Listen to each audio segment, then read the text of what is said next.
में law and order है। केंद्रीय एजेंसियों के बंगाल में जांच करने की टीएमसी नाराज है। तृणमूल कांग्रेस ने 10 सदस्य की एक टीम बनाई है। ये टीम दिल्ली में इलेक्शन कमीशन से जाकर मिलने वाली है। तृणमूल कांग्रेस का आरोप है कि केंद्र सरकार केंद्रीय जांच एजेंसियों का गलत इस्तेमाल कर रही है।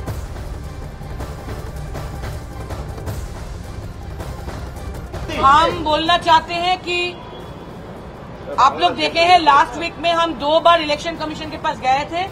हमारी तरफ से, एआईटीसी की तरफ से, ऑल इंडिया तृणमूल कांग्रेस की तरफ से 4 मिनिस्टर और 1 एमपी, 4 एमपी और 1 मिनिस्टर, और हम जाके ये बोले थे कि लेवल प्लेइंग फील्ड होना चाहिए, सबको एकदम समानाधिकार है। जब मॉडल कोड ऑफ कंडक्ट चल रहा है, जब इलेक्शन कमीशन की जुरिसडिक्शन में सबको वोट हो रहा है, तब सबको समान अधिकार मिलना चाहिए।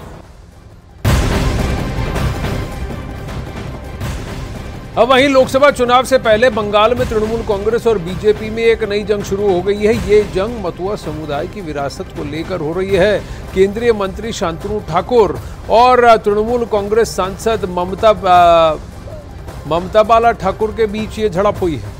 पूरा मामला नॉर्थ 24 परगना है, जब कांग्रेस शांतनु ठाकुर पर उनके पुश्तैनी घर में, जिसमें बड़ों मां रहती थी, उस पर कब्जे का आरोप लगाया। इसे लेकर तृणमूल कांग्रेस ने एक वीडियो भी जारी किया, शेयर किया और दावा किया कि शांतनु ठाकुर ने अपने समर्थकों के साथ उनके घर पर जबरन कब्जा कर लिया है।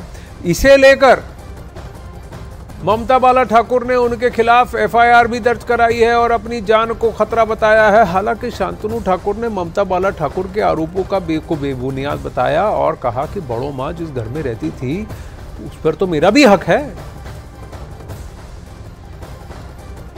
तो ये पूरा मसला यहां पर है, जहां शांतनु ठाकुर और ममता बाला ठाकुर अब दोनों मथुआ समुदाय से हैं। दोनों वहां मथुआ समुदाय के बीच अपना अपना वर्चस्व जमाने की कोशिश कर रहे हैं, लेकिन मथुआ महासंघ के अध्यक्ष शांतनु ठाकुर है। ममता बाला ठाकुर वहां की सांसद है। बड़ों मां और उनके घर पर कब्जा बता रहे हैं। ये तस्वीरें हैं जहां पर उस घर को ताला लगाया गया है और शांतनु ठाकुर उस घर को हथौड़े से, उस ताले को हथौड़े से तोड़ते हुए दिख। माजरा क्या है, उस घर पर ताला क्यों लगा था? क्योंकि बड़ों मां पर तो जो भी उनके रिश्तेदार है, जो भी उनके वंशज है, उनका हक बनता है। सबसे पहले तो आपको ये समझा दूं, आनंद की चाची और भतीजे के बीच में लड़ाई है, साथ ही साथ टीएमसी और बीजेपी के बीच में लड़ाई है। पारिवारिक विवाद और सियासी विवाद दोनों एक साथ में है। टीएमसी की राज्यसभा की सांसद है ममता बाला ठाकुर और शांतनु ठाकुर सांसद भाजपा के केंद्रीय मंत्री हैं और फिलहाल अब भी मैदान में उतरे हैं। और वो घर जहां पर वीणा पांडे, शांतनु ठाकुर का ये कहना है कि मैं भी बड़ों माँ का नाती हूँ, तो घर पर मेरा भी उतना ही अधिकार है। ये कहते हुए उन्होंने कहा कि मैं अपने घर का ताला तोड़कर अपने घर में घुस रहा हूँ, इस पर टीएमसी को कोई एतराज़ नहीं होना चाहिए। ममता बाला ठाकुर के बारे में उन्होंने कहा कि बगल में उनका कमरा है, वो अपने हिस्से में रहें घर के, हम अपने हिस्से में रहेंगे। तो ये कल रात की तस्वीर, जिसके बाद आज पूरे इलाके में दोनों जो पक्ष हैं वो विरोध प्रदर्शन करेंगे। आनंद जी, दोनों का नाता बड़ों मां के परिवार से है। चाची भतीजा में लड़ाई चल रही है। घर पे ताला लगा दिया, गेट पे लगा दिया, उन्होंने हथौड़ा लेके तोड़ दिया। इसी पर बवाल खड़ा हो गया। मथुआ महासंघ 2 करोड़ से ज्यादा बड़ा है मथुआ समाज। हरिचंद ठाकुर जी की तिथि थी जब कुछ दिन पहले, जहां प्रधानमंत्री जी ने भी उन्हें श्रद्धांजलि दी थी। और ये मथुआ महासंघ एक बहुत बड़ा ग्रुपिंग है जो कि लोकसभा में कई जगह लोकसभा सीटों पर और कॉन्स्टिट्यूएंसीज पर किसी भी एक पार्टी को वहां पर मत दिला सकता है, सीट दिला सकता है। ममता बनर्जी के रामनवमी पर दंगे वाले बयान पर सियासी रण बिछड़ गया है। बंगाल से ये एक और खबर, रामनवमी से पहले ममता बनर्जी ने दंगों को लेकर चेतावनी दी थी। तो बीजेपी ने सवाल पूछा था कि आखिर मुख्यमंत्री ममता बनर्जी को दंगे के बारे में पहले से कैसे पता चलता है। बीजेपी ने सवालों की बौछार कर ममता पर तुष्टीकरण की सियासत करने का भी आरोप लगा डाला है।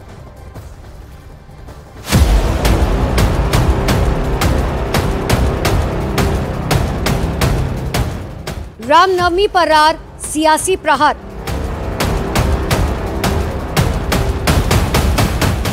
वोटिंग से पहले रामनवमी, दंगे पर बयानबाजी।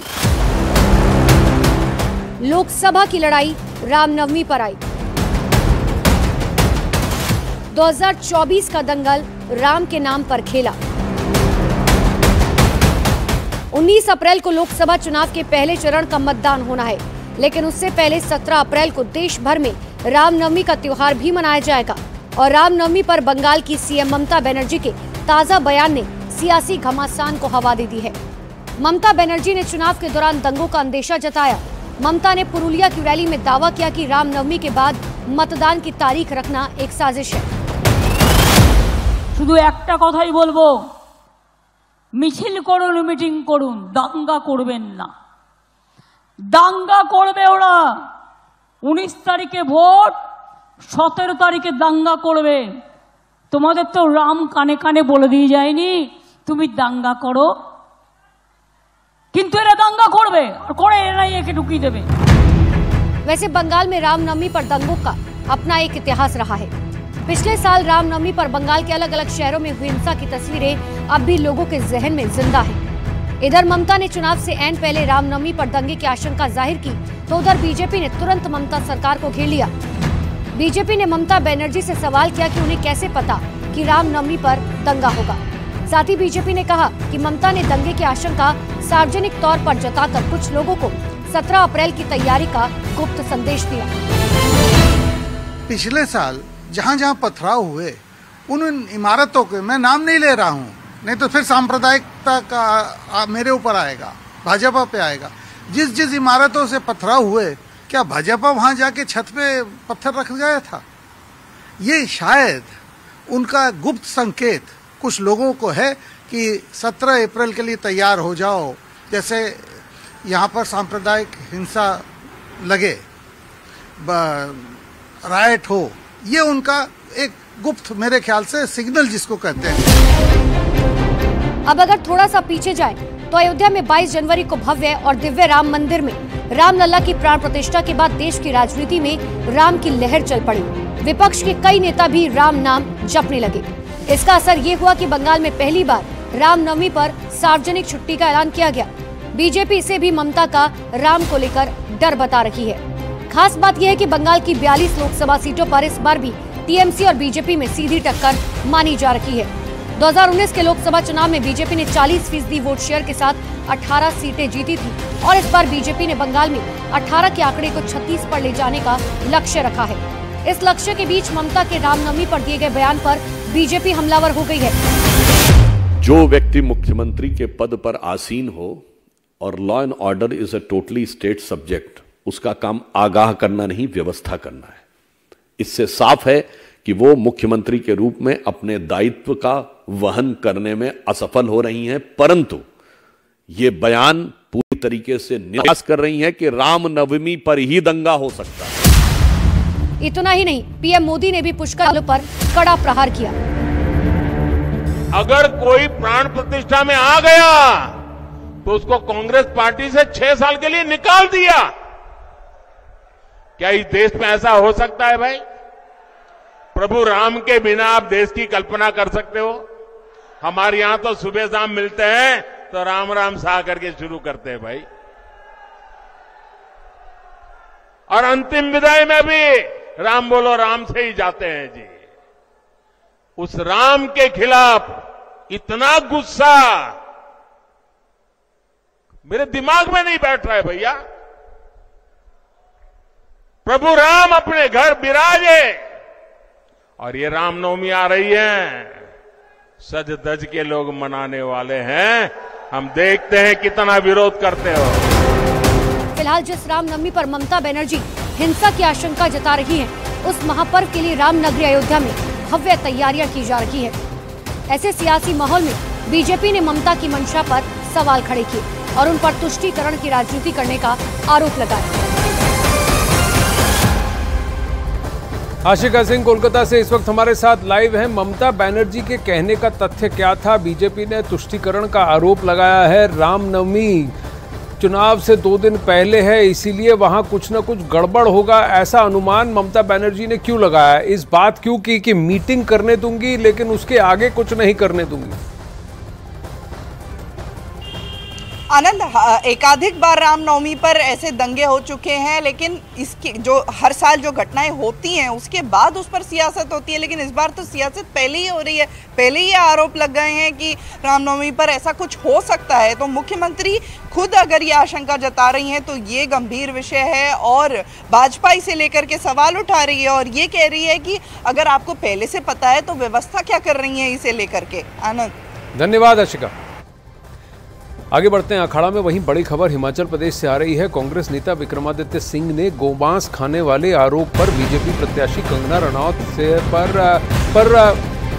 रनौत ने पलटवार किया है। कंगना ने कहा है कि उनके बारे में अफवाहें फैलाई जा रही हैं, वो लाल मांस का सेवन करती ही नहीं है। कंगना का ये बयान विक्रमादित्य के उस फेसबुक पोस्ट के बाद आया जिसमें विक्रमादित्य सिंह ने उन पर गोमांस खाने का आरोप लगाया था।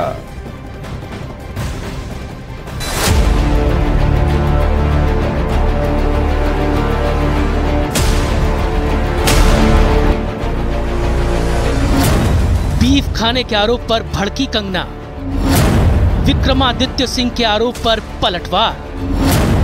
आरोपों को कंगना ने बताया आधारहीन। हिमाचल की सियासत में गरमाया मुद्दा।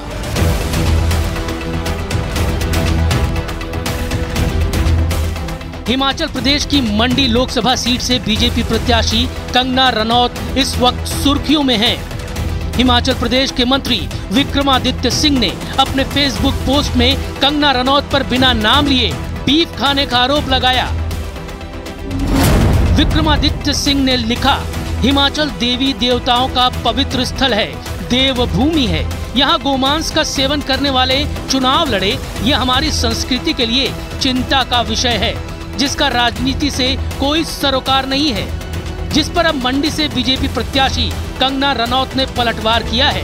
कंगना ने अपने आधिकारिक सोशल मीडिया हैंडल पर लिखा, मैं बीफ या किसी अन्य प्रकार के लाल मांस का सेवन नहीं करती हूँ। यह शर्मनाक है कि मेरे बारे में पूरी तरह से आधारहीन अफवाहें फैलाई जा रही हैं। मैं सालों से यौगिक और आयुर्वेदिक जीवन शैली का प्रचार कर रही हूँ। अब ऐसी रणनीतियाँ मेरी छवि को धूमिल करने के लिए काम नहीं करेंगी। मेरे प्रशंसक मुझे जानते हैं और वे जानते हैं कि मैं गौरवान्वित हिंदू हूँ। कोई भी खबर या अफवाह उन्हें कभी गुमराह नहीं कर सकती। जय श्री राम।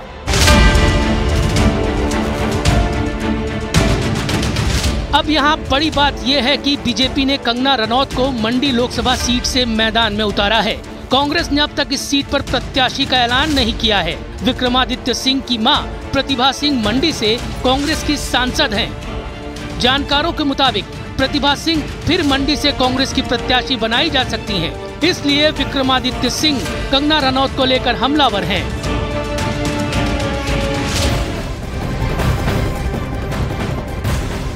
अब वहीं वरुण गांधी के लिए टिकट न दिए जाने पर पहली बार मेनका गांधी का बयान सामने आया है। मेनका गांधी ने कहा है कि उम्मीदवार के नाम पर पार्टी फैसला करती है। पार्टी ने जो भी फैसला किया वो स्वीकार है। वरुण गांधी एक अच्छे सांसद थे और हैं। मैं वरुण गांधी के उज्जवल भविष्य की कामना करती हूं। हम तो चुनाव के लिए तैयार हमेशा रहते हैं। एक इलेक्शन खत्म होता है तो हम कभी एक मिनट के लिए नहीं पर पार्टी करती, लेकिन वरुण अच्छे एमपी थे और जो भी बनेंगे जिंदगी में